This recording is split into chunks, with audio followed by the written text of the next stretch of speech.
Hello everyone. இங்கே வந்து இந்த அதிசயத்தை நீங்கள் பார்த்துருக்கீங்களா?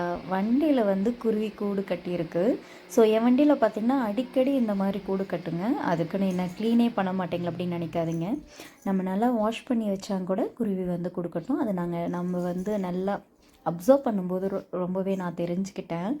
ஸோ இந்த குருவி வந்து பார்த்திங்கன்னா என் பாப்பா வந்து வயிற்றில் ஒரு 6 மந்த் இருக்கும்போது குருவி கூடு கட்ட ஆரம்பிச்சதுங்க. ஸோ வந்து பார்த்திங்கன்னா ஒரு ஒரு 4 டேஸ் கூடு கட்டுது. அதுக்கப்புறம் வந்து பார்த்திங்கன்னா ஒவ்வொரு நாளாக வந்து பார்த்திங்கன்னா ஒவ்வொரு எக்கு வந்து கொடுக்குதுங்க.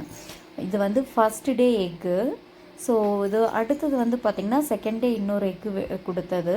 அப்புறம் தேர்டு டே இன்னொரு எக்குங்க. 3 எக்கு வந்து பார்த்திங்கன்னா இந்த இந்த வண்டியில் வந்து இருந்துச்சுங்க.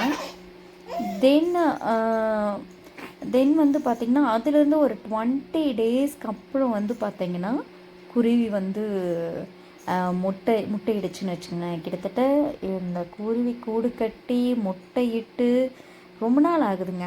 இங்கே பாருங்கள், குருவி நம்ம வண்டியை மாற்றி இடத்த வச்சுருந்தா கூட அந்த இடத்துல பாருங்கள் மாற்றி வச்சுருக்கேன். ஸோ ஹீட் ஆகக்கூடாதுன்னு மூடியும் வச்சுருக்கேன். ஸோ அந்த இடத்துல அந்த குருவி குட்டி குருவி நல்லா அப்சர்வ் பண்ணிங்கன்னா தெரியும். குட்டி குருவி பறந்து வந்து அங்கே வந்து வெயிட் பண்ணுது, ஏன்னா அடை காக்கிறதுக்காக. ஸோ வந்து எவ்வளோ இயற்கை பாருங்களேன் எவ்வளோ சூப்பராக இருக்குன்ட்டு. ஸோ நான் இந்த வண்டி இந்த சரௌண்டிங்கில் எங்கே விட்டாலும் அந்த குருவி வந்து அடை காத்துட்டு முட்டை பொறிச்சு வச்சுட்டு போகுங்க. பாருங்கள், கருப்பாக ஒரு குருவி இருக்குது பார்த்தீங்களா?